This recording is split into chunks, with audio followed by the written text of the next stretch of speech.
Yo, what's going on, guys? Recon here, and we are finally going to be doing the review of the iPhone 11 after having a week of using the iPhone in 2025. Honestly, there's some good, there's some bad, there's some ugly. There's a lot. Definitely have a lot to talk about when it comes to the iPhone 11. So let's get right into the video. Alright, guys, so one thing I will say is that the iOS experience is definitely still there when it comes even to the iPhone 11, even though the newer iPhone, like the 17, is about to come out in a couple months. But basically, the iPhone 11 gives you the full-on experience of what the current iPhones would give you. Only an exception for 5G, maybe the build quality, maybe the camera quality, but it's still pretty good camera quality in my opinion. And when you compare your options, when you're probably going to go for an iPhone 16e, which is probably the worst iPhone you could ever buy, I would definitely say go for like a Pro model, but the older version was maybe a 12 Pro Max or a 13 Pro Max. And it would be cheaper than the newer 16e. But right now we're talking about the iPhone 11. Now, disadvantages with this iPhone is that the camera quality isn't as good as, let's say, probably just a single camera on the iPhone 16e. Probably was not nowhere near it, but you do gotta take in mind you do have a secondary camera, being the ultra wide camera, so you are able to take ultra wide pictures. But in my opinion, I think the singular camera on the iPhone 16e is better in my opinion. But another disadvantage when it comes to older iPhone like the 11s, the 11 Pro, 11 Pro Max, there's no MagSafe, so you do have to find a case that has a MagSafe ring for you to be able to use MagSafe. And then boom, right there, you're able to use MagSafe. Doesn't matter, strong magnets. But when it comes to the iPhone 12s and up to the newer ones, the iPhone does have a built-in MagSafe ring, so you don't need the case to be able to use MagSafe stuff. So that's another good thing. But the iPhone 16e doesn't have MagSafe at all, so it's basically the same case as the iPhone 11. Now, you're probably wondering why you're comparing the iPhone 16e to this one, because probably the iPhone 16e is the newest iPhone 16 lineup that still has a notch, like the iPhone 11. But at the same time, it does support the Apple Intelligence, which the iPhone 11 doesn't. So, I guess what I'm trying to say is that I did have the iPhone experience, I would say so, and I'm only comparing it due to my past experience with the iPhone 13 when I had it. It's technically the same thing. Besides, the only difference is the build quality and the camera. That's just really it. There isn't really much to it. And when I had the iPhone 13, I still had a case with MagSafe, so it didn't really make a difference. But now, when it comes to Android, I won't lie, I have my Pixel here and I have the iPhone 11. I miss my Pixel. I'm not gonna lie, I miss my Pixel.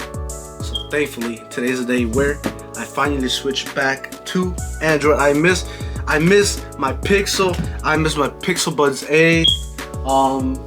I have my Galaxy Watch charging, and I know I still don't have the Pixel Watch out. I still gotta buy it, but I'm trying to not. I'm not sure if I should buy it because I'm probably gonna switch again. Who knows? Who knows?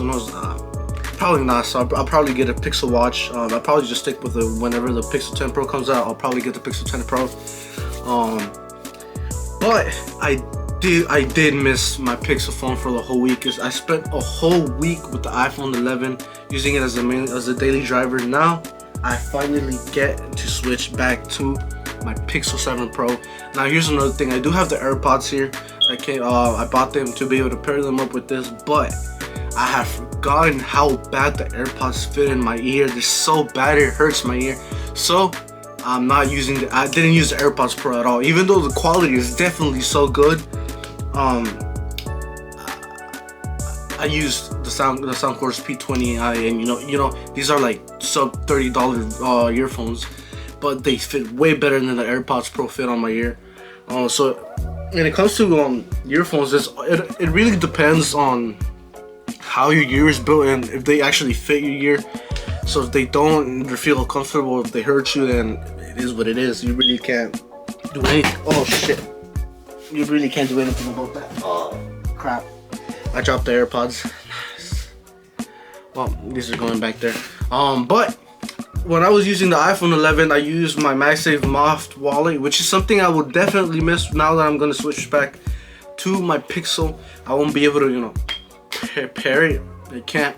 There's no MagSafe, but I'm gonna try to find a case that does have MagSafe, or I'm gonna try to buy a MagSafe ring and then put it on my Caseology case.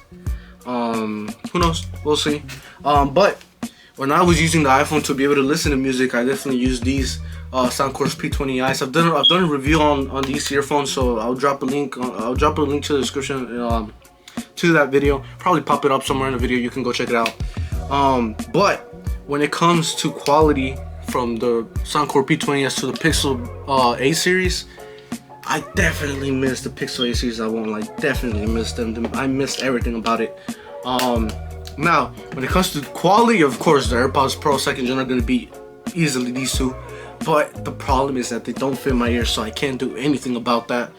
I even tried. When I had the iPhone 13, I had the AirPods. I forgot what their name was. The 3rd gens. My fault. I had the 3rd gens, the ones that don't come with the tip, and they didn't fit. Also, none of the AirPods fit in my ear. So, as you know, these two are the ones that fit. I also have my Bose QuietComfort Ultra headphones, but I haven't used them at all. I haven't used the Bose QuietComfort Ultra at all. I only mostly use them whenever I edit videos, just for that. But I don't really like using them because sometimes they leave, you know, that mark on your head. So I don't really like that. So I don't use them. But enough talking. I need to switch back. I really want to switch back. I really miss my Pixel phone. I'm not gonna lie. As an Android user, 4 years into the Android ecosystem, you know, my Android ecosystem, I would say, just because I have a Windows laptop, I definitely missed it. Definitely missed, you know, every single thing about it. Missed my Pixel. Now, there's another thing. I still haven't done the video switching from the S23 Ultra to the Pixel 7 Pro. The S23 Ultra, I don't have it. I mean, I still have it, but it's not mine. I gave it to a family member. But the One UI 7 with the S23 Ultra, won't lie, it's so good. It's so good. But you just can't beat the stock Pixel UI. You can't beat stock Pixel at all. Like stock Android, you just can't beat it. You just can't. So I am going to switch.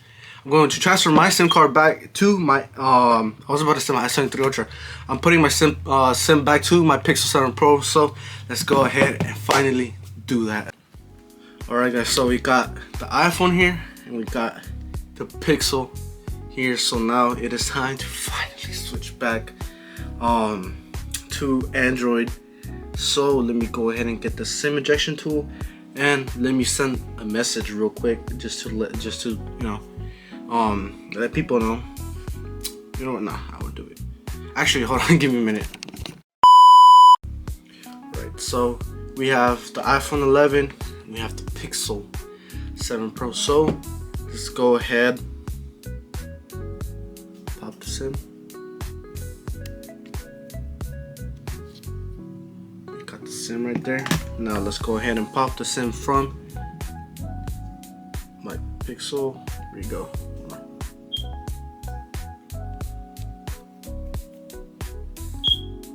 There we go. And now the best part, putting my SIM back on the Pixel. Hold on, did I put it correctly? Yeah, I did. Right. So it is time to, hold on, let me see if I can focus it. Yeah. We're back, baby. Oh yeah. Now we're talking. Hold on. I think I need to, yeah, I'm gonna have to restart my phone. Oh no, I don't. We're back. We're back, right?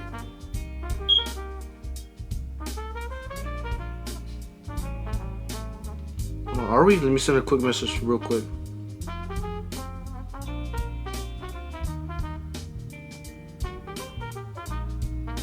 We're back. Woo!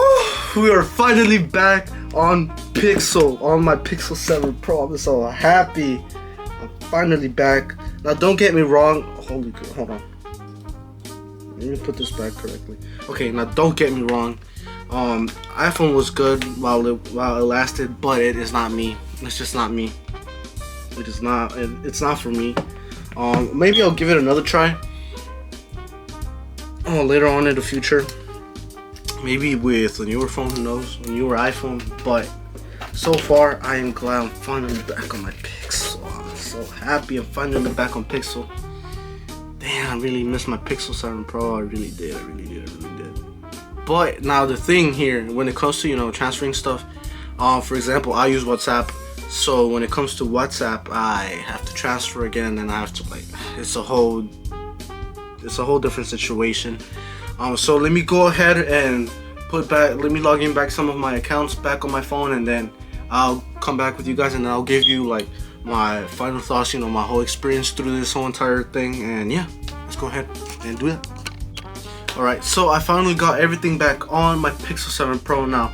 My final thoughts while I did this for a whole week, switching back to iPhone after 4 years. I won't lie, being so free on Android to do anything you want, fully customizing your phone, even still with the update that iOS has right now with iOS 18, where you're able to finally move your apps on specific places of your phone. You're able to change the color of your apps. It is definitely still not the same as Android. You're just way more free on Android. And another thing was that when I switched, I need to get the phone back again. When I switched to the iPhone 11, the screen, I'm not gonna lie, the screen, it's a 6.1 inch display, and the borders are extremely thick to my eyes because I'm used to a 6.7 inch screen with hardly any borders around it, and that's a big problem for me. I think it would have been better if I would have switched to a Pro model, probably I would probably select a newer Pro model, like a 14 Pro Max or probably a 13 Pro Max, just because, especially don't get me started with that 120 hertz. I missed the 120 hertz on my Pixel. I missed it because on iPhone you have 60 hertz. If it's not the Pro model iPhone, then you will be stuck with 60 hertz. Unfortunately, the iPhone 16 Plus don't have 120 hertz. They're stuck in 60 hertz. I don't know why iPhone isn't doing that. I don't know why Apple isn't doing that. When there's cheap Android phones, sub $500, sub $300 Android phones, cheap Android phones, with at least 90 hertz, and most of them have 120 hertz, which is just crazy. And then this iPhone couldn't have 120 hertz, at least 90. That's just crazy to me. But when it comes to Pixel, I definitely let me lower down the brightness. When it comes to Pixel, I definitely missed the 120 hertz. Now, some people are gonna say, "Oh, you can't notice it." Listen, once you finally experience that 120 hertz, and you go back to a 60 hertz phone, you will definitely notice it. Anyone would notice that thing. Anyone will notice it. So it was really tough this whole week. The smaller display, no 120 hertz. Now when it comes to cellular services, this does have 5G. This one only has 4G LTE. So service, I didn't really notice it. Honestly, I didn't really notice the reception. There's no difference whatsoever. Mostly because 5G still isn't strong. It's there's only certain places where you actually do take advantage of 5G, but it's still hard to take advantage of 5G. Due to the antenna bands, which they are extremely small. They're still not the big 4G towers, so it is what it is. But besides that, honestly, it was a good little experiment for me to do, switch back to iPhone for a week. But I am not doing it again unless it's an iPhone 13 Pro Max anywhere, and it has to be a Pro model. But yeah, I'm not sure what else to do now when it comes to experience like this, mostly because right now I can't even I'm not gonna go ahead and just buy the iPhone 16 Pro Max just to do it for a video when I'm not gonna use it again, but now going on forwards, I still have to do. Unfortunately, also I couldn't do a day in the life with the iPhone 11. But if you guys want to see that, let me know in the comments down below, and I'll definitely try to record the day in the life with the iPhone 11. But right now, I'm finally back on Team Android, Team Pixel specifically, and I do have another video upcoming real soon. So stay tuned for that video. So yeah, I'm finally happy to be back on Android. It feels weird, I won't lie, because I was getting a little bit used to iPhone, but it's still not enough to convince me to go back. So yeah, well, this is the video, guys. Unfortunately, I couldn't do the day in the life. I wish I would have done it, but I couldn't. So yeah, no day in the lives. But you know, for review now, let me answer a few questions. Should you buy it? Okay, if you're looking for an iPhone, should you buy it in 2025? I would say no, don't buy the iPhone 11 in 2025, because unless you find an iPhone 11 with an 80% battery capacity and above, because this one has a 72% battery capacity, so the battery life was really bad compared to my Pixel. My Pixel's just way better. And especially with the update the Pixel got. I forgot to mention this, but the Pixel got, before I switched, the Pixel got an update, and the battery life is just extremely crazy in my opinion. I didn't expect it, so especially with that update, Pixel definitely beats the iPhone when it comes to you know, battery life, and of course it would. But yeah, I wouldn't recommend unless it's an 80% battery and above. Or you know what, instead of going to iPhone 11, I would say save up a little bit more and get a, I would say iPhone 12, but the iPhone 12 was really bad too. I would say get a 13, get an iPhone 13, or if you could, a newer one. But I would recommend an iPhone 13 over the 11, even though the 11 still gives you the same experience, but you just have slightly better cameras, better battery life in my opinion. But yeah, so this is it. This is the end of the video. And yeah, guys, well, I hope to see you guys soon again. And hey, we're going strong in we're going strong for the end of this year. We're gonna be posting a lot. I have big plans right now for the rest of the year. I'm about to finish high school too, so hey, I'm finally gonna be able to have more time to, you know, do videos. So yeah, okay, I'm just talking too much at this point. Thank you guys so much for watching this video, and let me know in the comments down below what you want to see next. Do you want me to, you know, try budget Android, try to live with it for a week, or you know, if you want a day in the life with iPhone 11, let me know. Day in the life for the Pixel 7 Pro coming out soon. Definitely gonna do it. And my experience from switching from Samsung to Pixel is coming out soon too. I have a lot of videos coming out soon. But yeah, guys, this is it. It's your boy Recon, and I'll see you guys on the next one. Peace.